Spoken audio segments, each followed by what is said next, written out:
ενδιαφέρει εάν η αντιλόπη θα υποφέρει ή δεν θα υποφέρει κτλ. Πρέπει, και έχω τα τεχνικά μέσα, να δώσω στα ζώα πρώτον τη δυνατότητα να μεγαλώνουν και να υπάρχουν μέσα σε ένα περιβάλλον που να μην είναι εφιαλτικό, και δεύτερον να σκοτώνονται χωρίς να πονάνε. Δηλαδή υπάρχει και γίνεται στη Σκανδιναβία, ας πούμε, στα σφαγεία, τα ζώα πεθαίνουν μετά από ένεση αναισθησίας, η οποία τα κάνει να μην καταλάβουν τι έγινε, είναι σαν να τους κάνεις εγχείρηση, ας πούμε. Λοιπόν, υπάρχει λοιπόν μία κίνηση που λέει ναι στην κρεοφαγία, αλλά επίσης ναι στην, να το πούμε έτσι, ανθρώπινη μεταχείριση των ζώων, ώστε να είμαι βέβαιος ότι δεν προκαλώ πόνο με το γεγονός ότι εγώ τρώω κρέας. Η δεύτερη σχολή είναι αυτή που λέει ότι μπορώ να ζήσω και χωρίς το κρέας, αλλά θα χρησιμοποιώ τα προϊόντα των ζώων, διότι το ζώο δεν υποφέρει, και φυσικά και η δεύτερη σχολή, όπως και η τρίτη σχολή, είναι υπέρ της καλύτερης μεταχείρισης των ζώων. Δηλαδή δεν σημαίνει ότι επειδή εγώ θα τρώω τυρί πρέπει και δεν θα τρώω την αγελάδα, πρέπει η αγελάδα να είναι κλεισμένη σε ένα κλουβί. Και η τρίτη είναι η σχολή που πλησιάζει τη δική σας άποψη και λέει δεν θα τρώω τίποτα το οποίο να είναι ζωικών. Αλλά αυτό εκεί υπάρχει ένα όριο. Γιατί κάποια στιγμή, δηλαδή κατά την ίδια λογική, θα μπορώ να τρώω μόνο συνθετικές τροφές, δηλαδή να τρώω χάπια, τα οποία... Παρακαλώ. Πιο δυνατά.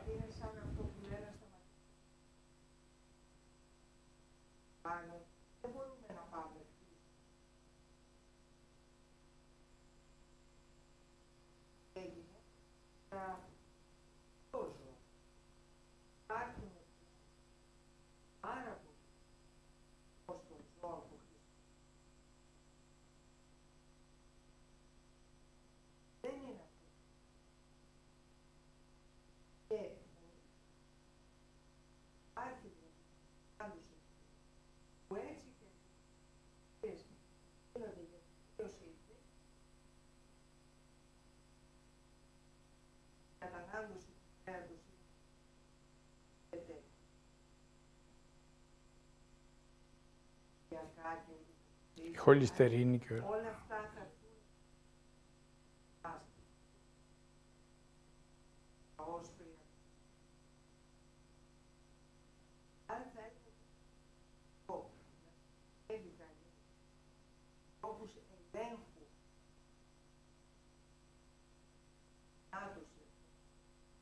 το να μην γίνει περιττή άζεται και με κατάλληλη, έτσι όπως όχι βέβαια έχει γίνει. Ναι, αυτό είναι άλλο ένα πράγμα το οποίο είναι σημαντικό, το θέμα των πειραματοζώων, και εκεί πρέπει να πούμε ότι ο ακτιβισμός, ο οποίος μερικές φορές πήρε και μορφές βίαιες, ανθρώπων που μπαίνανε μέσα, μπουκάρανε στα εργαστήρια των πανεπιστημίων και ανοίγανε τα κλουβιά και αφήναν τα ζώα ελεύθερα, τα οποία ζώα βεβαίως δεν ήταν σε θέση να εκτιμήσουν καθόλου την κατάσταση αυτή, διότι ήταν τα περισσότερα σε κακή κατάσταση, λόγω πειραμάτων. Λοιπόν, αλλά είναι γεγονός ότι η πίεση που ασκήθηκε από τους ακτιβιστές ήταν πάρα πολύ ισχυρή, και έτσι βλέπετε και πολλές εταιρείες αυτή τη στιγμή που γράφουν απάνω σε ένα καλλυντικό ή σε ένα φαρμακευτικό προϊόν ότι δεν έχει δοκιμαστεί σε ζώα. Αυτό είναι μία νίκη και νομίζω ότι γενικά το βασικό πράγμα είναι να επικρατήσει η αντίληψη, η οποία ήδη υπάρχει, αλλά στην Ελλάδα ελάχιστα, ότι και τα ζώα έχουν δικαιώματα. Δηλαδή αυτές οι χάρτες των δικαιωμάτων των ζώων που έχουν επεξεργαστεί διάφοροι φιλόσοφοι, διάφοροι βιολόγοι και τελλοιπά, λέγοντας, εξηγώντας ότι πρέπει να σεβόμαστε, ότι εν πάση περιπτώσει είμαστε ένα κομμάτι της φύσης, είμαστε υποχρεωμένοι να συμβιώνουμε με τα ζώα και τα ζώα μάλλον είναι υποχρεωμένα να συμβιώνουν μαζί μας και ότι οφείλουμε να τους αναγνωρίζουμε ορισμένα δικαιώματα και αυτά τα δικαιώματα να τα τηρούμε, είναι ένα επόμενο βήμα, το οποίο πολλές κοινωνίες πιο προχωρημένες από μας έχουν πραγματικά επιτύχει αρκετά πράγματα. Εμείς έχουμε τώρα και το πρόβλημα, όπως έλεγε και κάποιος γνωστός, προχθές ρε παιδάκι μου εδώ δεν έχουν να φάνε οι άνθρωποι με την κρίση και εσύ θα μιλήσεις για τα ζώα. Το πρόβλημα είναι επίσης ότι τα ζώα είναι τα πρώτα που υποφέρουν από την κρίση. Και είναι φυσικό, διότι από τη στιγμή που περιορίζω το δικό μου φαΐ, δεν μου περισσεύει φαΐ για να ταΐζω έστω και με αποφάγια κάποιο ζώο. Λοιπόν, είναι πολλά ζώα που έχουν πεταχτεί στο δρόμο και έχουν υποφέρει από την κρίση, άρα και αυτά συμμερίζονται μαζί μας. Παρακαλώ.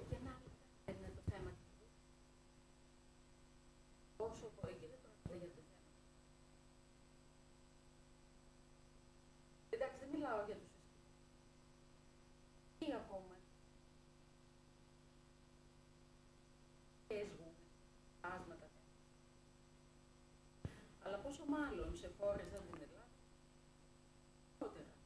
όχι μόνο σε τρόπο τα ζώα για να είναι. Ακριβώς. Ακριβώς και αυτό...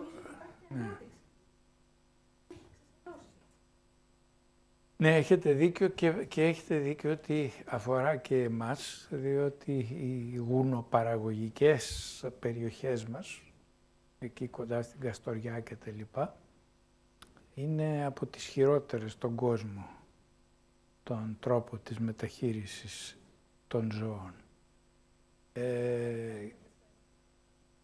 Παρακαλώ.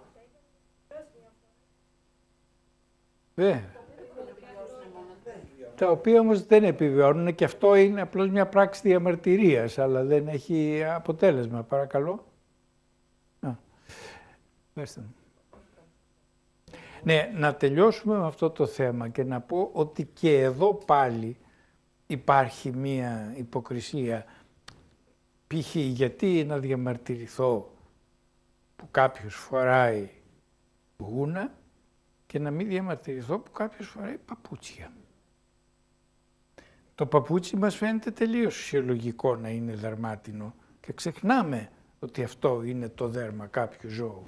Ενώ αντίθετα η γούνα, επειδή φαίνεται περισσότερο, μας ενοχλεί, αλλά εξίσου σημαντικό είναι και εξίσου τεχνολογικά μπορεί να γίνει, να υποκατασταθεί το δέρμα και στα παπούτσια και στις τσάντες και όπου αλλού, ας πούμε, με συνθετικά πράγματα.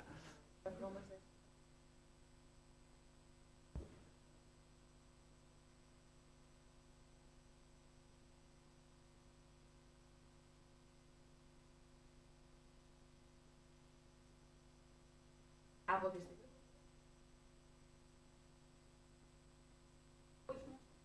και έχει μια σκοπιμότητα.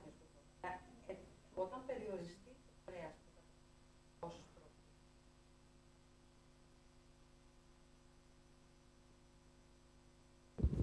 Ναι, πάντως επειδή το παπούτσι είναι ένα είδος πρώτης ανάγκης, ας πούμε έτσι, ενώ η γούνα δεν είναι είδος πρώτης ανάγκης, η δερμάτινη όχι, η τσάντα ως τσάντα είναι είδος πρώτης ανάγκης. Ναι. Θέλω να πω λοιπόν ότι μπορούμε ορισμένα πράγματα να τα υπονομεύσουμε, να το πω έτσι, ώστε όσο γίνεται λιγότερο να υποφέρουν λιγότερα πλάσματα πάνω στη γη. Γενικώς η γη δεν είναι και το καλύτερο μέρος για να ζει κανένας, αλλά δεν έχουμε και κανένα άλλο. Παρακαλώ. Κύριε Δήμα, το είπατε και το... Η δική μου η άποψη είναι ότι θα πρέπει βαθμιαία να περιορίσουμε την κατανάλωση κρέατος στο μέγιστο βαθμό. Εγώ ίδιος προσωπικά, ας πούμε, τρώω ελάχιστο κρέας, εκεί που δεν μπορώ να μην φάω. Εγώ όταν με καλούν σε ένα σπίτι δεν μπορώ να πω, ξέρετε, δεν μ' αρέσει να λέω, ξέρετε, εγώ είμαι φυτοφάγος, αλλά όπου μπορώ να το αποφύγω, το αποφεύγω. Και πιστεύω ότι εδώ το πρώτο πράγμα που πρέπει να γίνει πριν καν αρχίσουμε τους περιορισμούς στην κατανάλωση κρέατος είναι, όπως είπα, η αποδοχή των δικαιωμάτων των ζώων και η διαφοροποίηση στις συνθήκες με τις οποίες μεγαλώνουν και θανατώνονται τα ζώα. Όλα τα ζώα. Δηλαδή αυτό που είναι το φρικιαστικό είναι το γεγονός ότι τα ζώα που τρώμε περνάνε από τρομακτικό βασανιστήριο για να φτάσουν στο πιάτο μας. Και αυτό δεν είναι απαραίτητο. Θα μπορούσε να μην είναι έτσι. Θα κόστιζε κάτι παραπάνω, αλλά θα μπορούσε να μην είναι έτσι.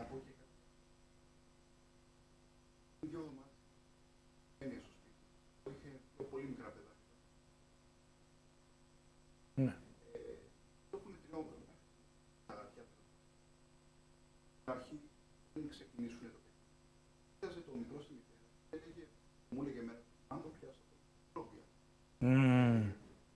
Και βέβαια ένα παιδί δεν μπορεί να έχει από μόνο του αυτήν. Και καταλαβαίνετε το πάω γενικότερα. Θέλω να το συζητήσουμε. Ναι, κοιτάξτε, αυτό το έχω ζήσει πάρα πολλές φορές στη ζωή μου.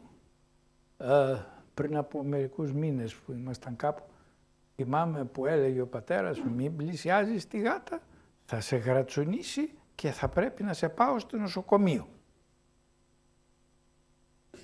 Ναι, τώρα που έχουμε και λύσα θα είναι το επόμενο βήμα.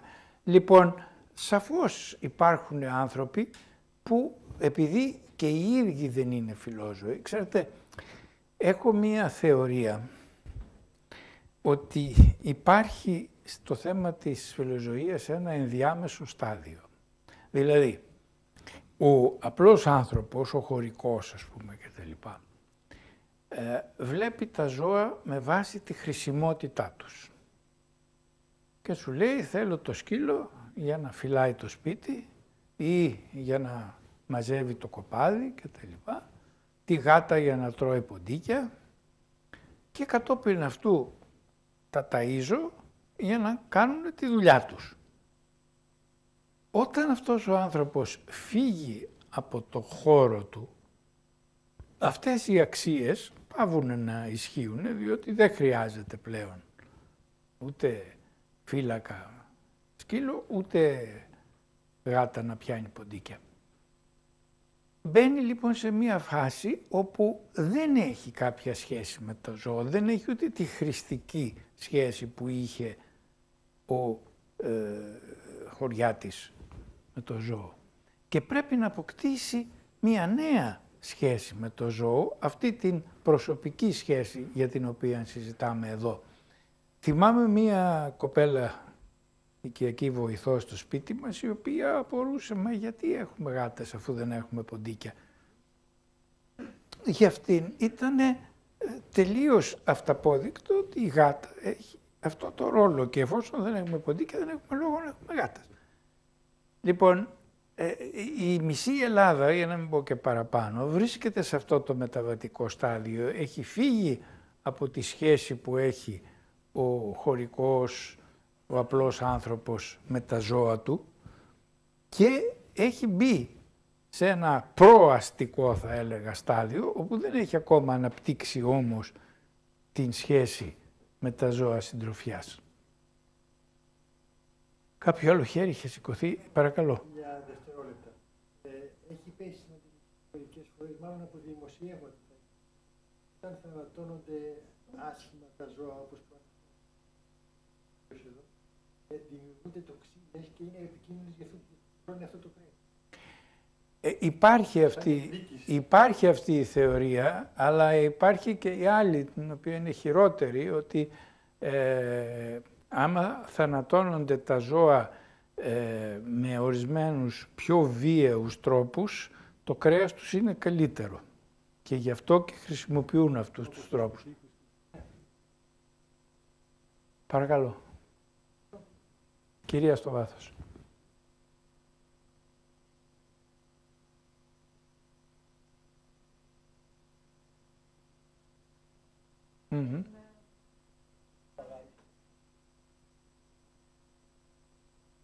Σπουργίτια σε κλουβί δεν. Ναι.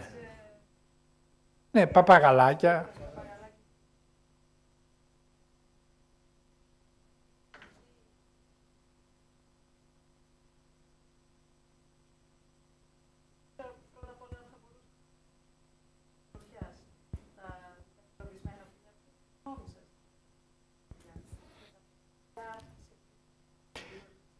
Κοιτάξτε, τίποτα που να είναι σε κλουβί δεν μου αρέσει. Δεν μου αρέσει η ιδέα του κλουβιού.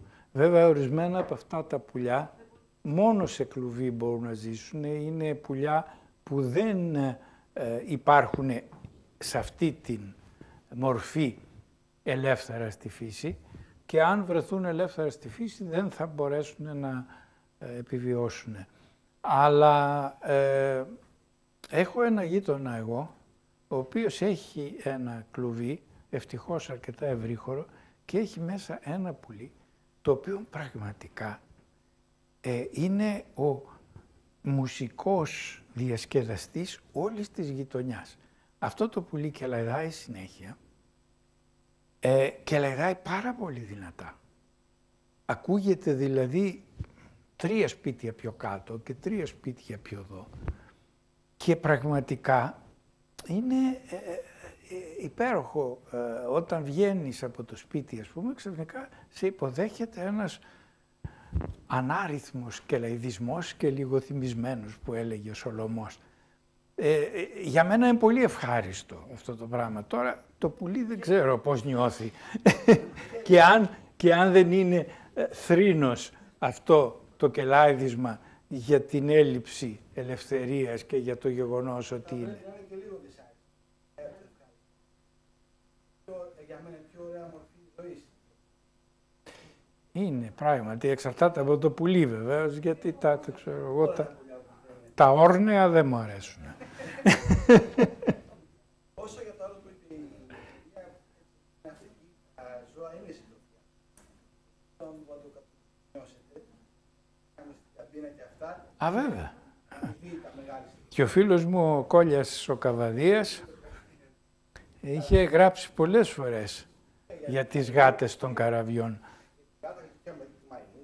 Ναι, βέβαια. Καλά, πατσίνο και κάτι άλλο πράγμα, είναι μια άλλη συζήτηση. Παρακαλώ.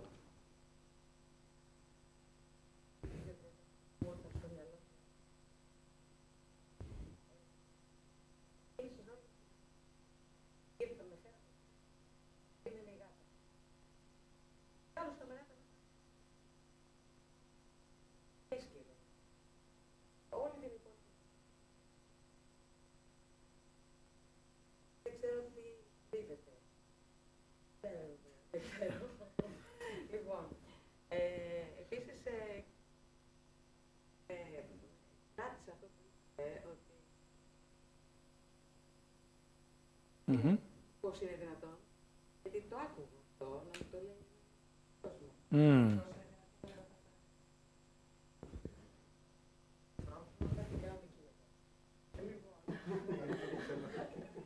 Και το τελευταίο θέμα, που είναι πολύ σημαντικό για μένα, είναι ότι έχω ζήσει τα ζώα και τι ζώα αναφέρει να το δει. Πέρασα. Δεν μου έχει τύχει ποτέ αυτό που τώρα.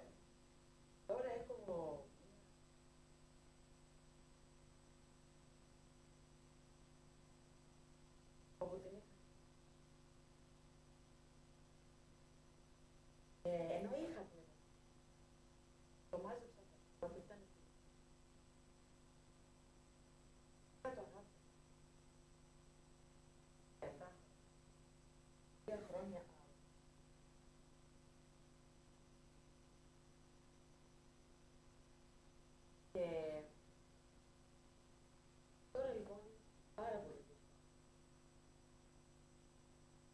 Όλοι μου λένε. Έχω 4 φορές. 4 φορές.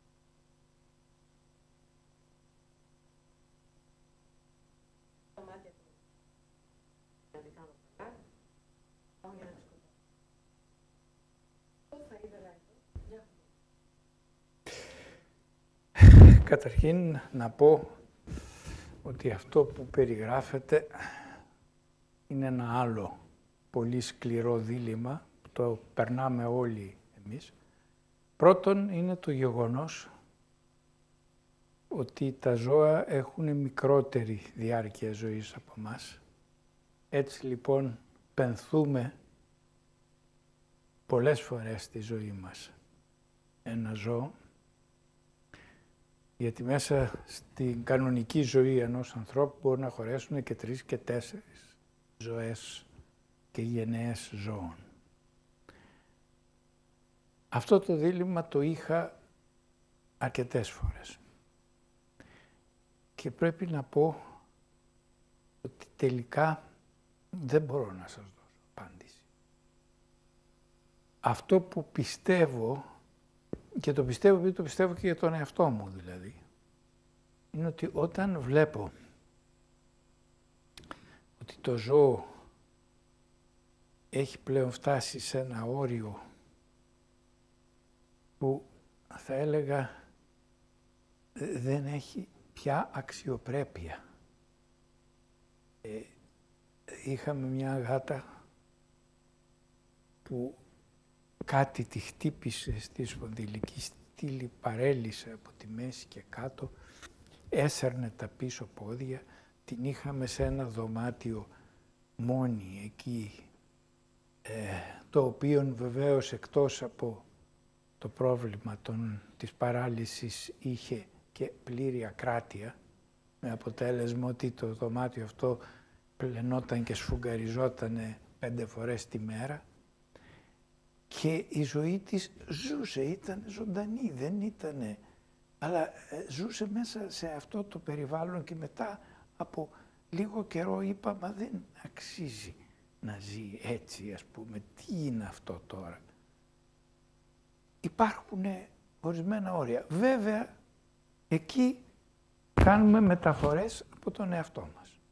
Δηλαδή, όπως και εμείς δεν θα θέλαμε ενδεχομένως να περνάμε όλα μας τη ζωή μέσα σε περιτώματα και να βρωμάμε συνέχεια, σκεπτόμαστε ότι η γάτα που είναι τόσο καθαρό ζώο και που ενοχλείται φοβερά από οποιαδήποτε ακαθαρσία, θα υπέφερε φρικτά εκεί μέσα.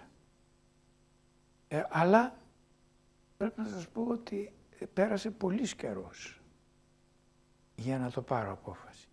Και σε άλλες περιπτώσεις, μόνο σε περιπτώσεις που το ζώο ήταν σχεδόν νεκρό, ας πούμε μια γατούλα που την αγαπούσαμε πάρα πολύ και όποιος κυκλοφορούσε στο διαδίκτυο και ήξερε τα blog μου, θα την ήξερε, ήταν το Σατανάκι, επιλεγώ, Σατανάκι. Το Σατανάκι λοιπόν μια φορά είχαμε φύγει ένα Σαββατοκύριακο από το σπίτι και γυρίζοντας το βρήκαμε σε μια κατάσταση κομματώδη. Το πήγαμε μέσω στο γιατρό και μας είπε ότι δεν έχει καμία ελπίδα, ήταν ήδη σχεδόν πεθαμένο και του έκανε μια ένεση για να τελειώνει. Είναι κάτι πάρα πολύ δύσκολο και αυτό που οι περισσότεροι άνθρωποι δεν ξέρουν αν δεν έχουν δεθεί με ένα ζώο είναι ότι το πένθος για ένα ζώο μπορεί να είναι εξίσου ή και περισσότερο από το πένθος για έναν άνθρωπο. Γιατί με πολύ λίγους ανθρώπους θα δεθούμε όσο δενόμαστε με ένα ζώο. Αυτούς θα τους κλάψουμε περισσότερο, αλλά από εκεί και πέρα το ζώο είναι ο πιο κοντινός μας φίλος και η απώλειά του μπορεί να προκαλέσει τεράστιες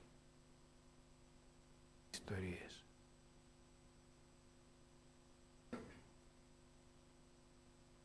Νομίζω ότι είναι... Παρακαλώ.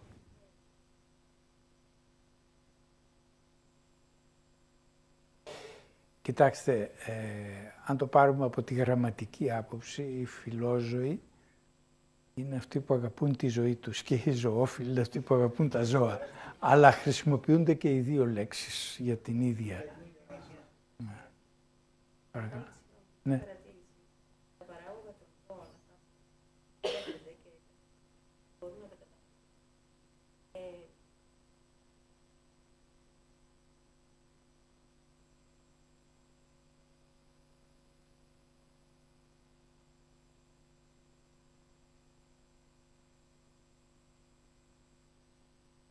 Περισσότερα ζώα. Ναι, με μηχανικό τρόπο. Ναι.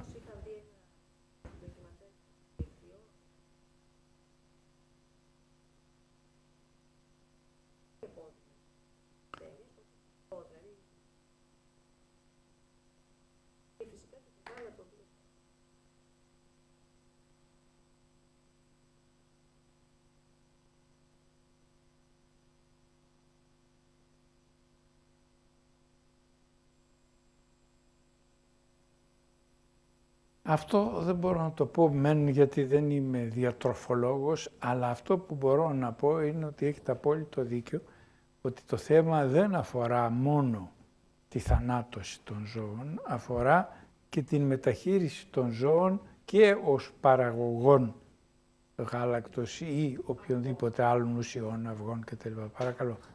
Ήθελα να πω ότι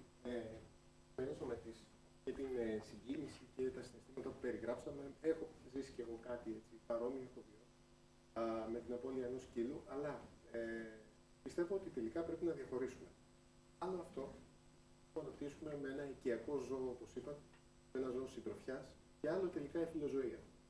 Η ουσία της φιλοζωίας, η γνώμη μου είναι της ζωοφιλίας, είναι αυτό που περιγράφει το mail που σας έστειλε ο κύριος. Από εκεί πέρα, εγώ δεν θεωρώ τον εαυτό μου φιλόζωο επειδή δέθηκα κάποτε με ένα ζώο, με ένα σκύλο.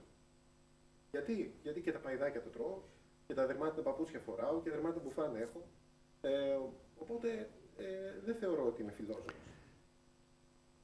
Κοιτάξτε, εγώ νομίζω ότι όλα αυτά τα πράγματα συνδέονται μεταξύ τους. Δηλαδή, μπορεί να μην έχεις ζώο συντροφιάς και παρόλα αυτά να υπεραμείνεσαι των δικαιωμάτων των ζώων, να μην υποφέρουν, να μην θανατώνονται, να μην βασανίζονται κτλ. Μπορεί να έχεις ζώο συντροφιάς και παρόλα αυτά να μην δίνεις δεκάρα γιατί γίνεται απ' έξω. Αλλά λογικά, από τη στιγμή που έχεις μία σχέση με ένα ζώο, θεωρητικά αρχίζεις να έχεις μία σχέση με έναν ολόκληρο κόσμο, με ένα ολόκληρο σύμπαν που αποτελείται από χιλιάδες, εκατομμύρια ζώα.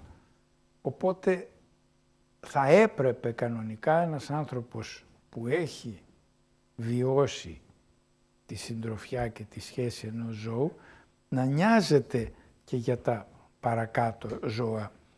Όπως και η αγάπη ενός ανθρώπου μπορεί να μας κάνει να νοιαστούμε και για άλλους ανθρώπους. Λοιπόν, τώρα έχουμε ανάγνωση και θα σας διαβάσω καταρχήν 2-3 ποίηματα από το βιβλίο των γάτων. Το βιβλίο των γάτων είναι το αγαπημένο μου από όλα τα βιβλία μου, αυτό που αγαπάω περισσότερο. Μπορείτε να το βρείτε ολόκληρο στο διαδίκτυο.